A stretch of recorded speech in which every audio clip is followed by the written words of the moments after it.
The village of Ibino was no longer at peace.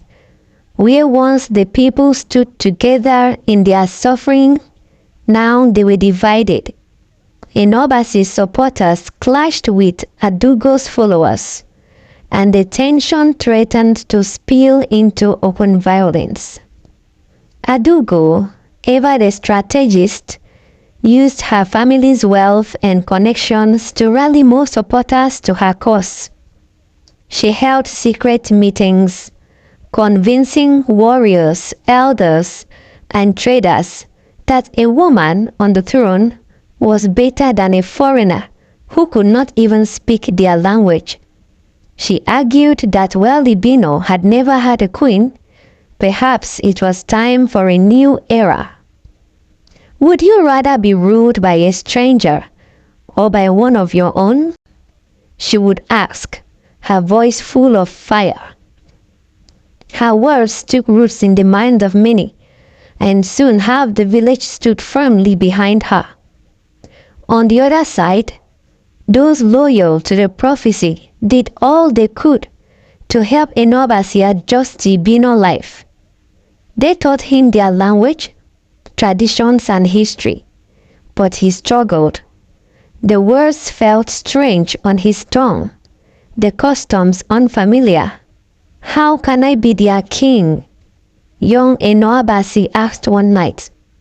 "I don't think I can ever learn their ways." But his supporters reassured him. "The gods have chosen you," they said, "and what the gods choose, no man can undo." Still, the opposition against him grew stronger each day. One evening, as the people gathered in the village square, a powerful roar echoed from the direction of River Banku. The earth trembled. The wind howled through the trees. Then, as if the river itself had awakened, a flood of blood-colored water surged down its banks, rushing towards the village. Panicked cries filled the air.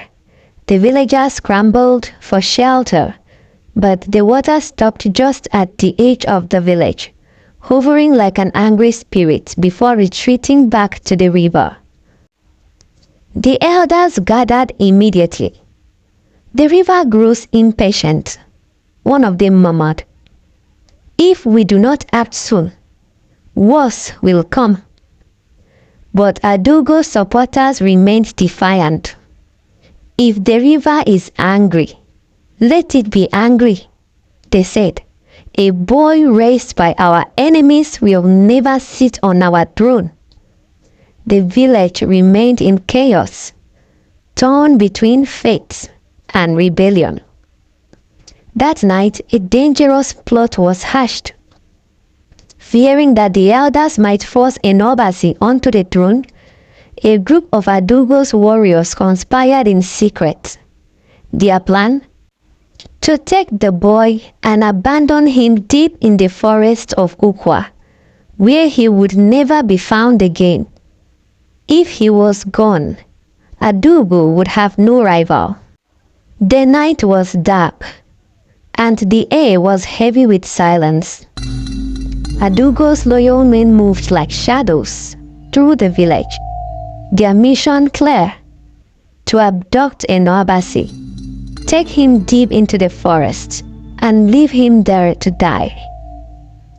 They crept toward the small hut where the boy lay sleeping, their hearts pounding. No one would know what happened. By morning, he would be gone forever. They grabbed him quickly, covering his mouth so he doesn't scream.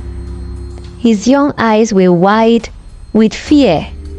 He struggled, but they were stronger.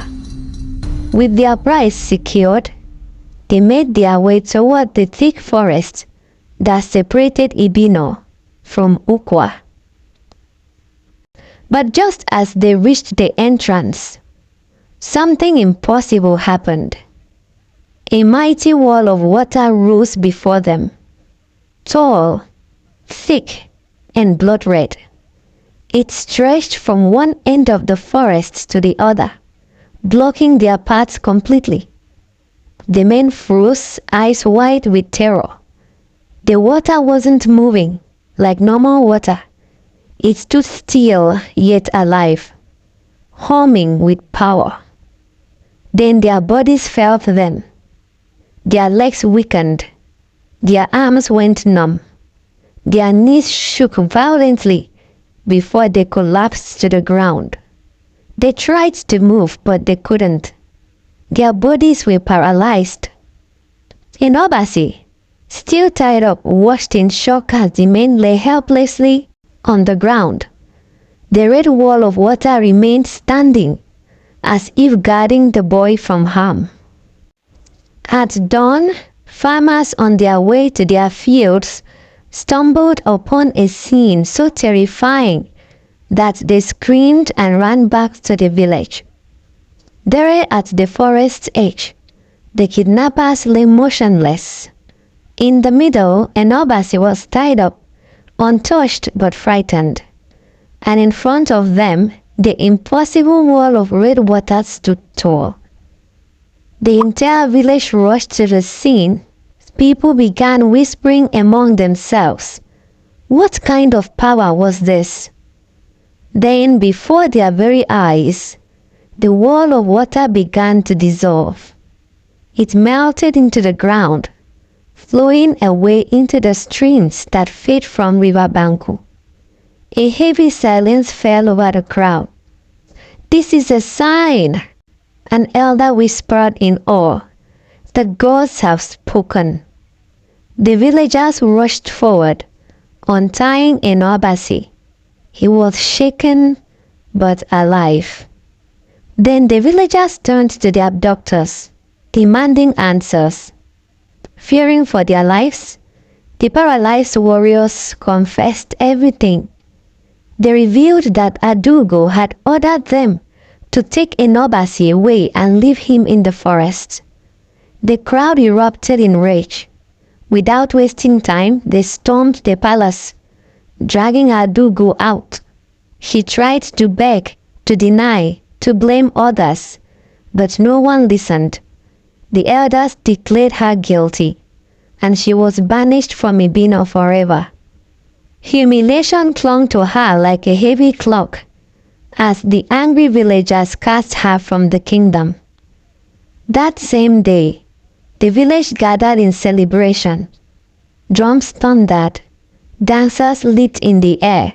With cheers and songs, the people led Enobasi to the palace. The village elders placed the royal crown on his head, and as soon as they did, the crowd bowed low, chanting in one voice, "Long live the king! Long live the king!" At that moment, a strong wind blew across the land, rustling the trees, and then the waters of River Banku turned crystal clear. The curse was lifted. The villagers offered sacrifices of thanks to the gods for several days. Though Enobasi had grown up in Itiam and didn't yet understand the ways of Ibino, he was not alone. Uloma, the palace maid, who had once tried to save his mother, Ifoma, stayed by his side. Like a mother, she taught him the language and traditions of his people. And under his reign, Ibino and Itiam, once bitter enemies, found peace and unity.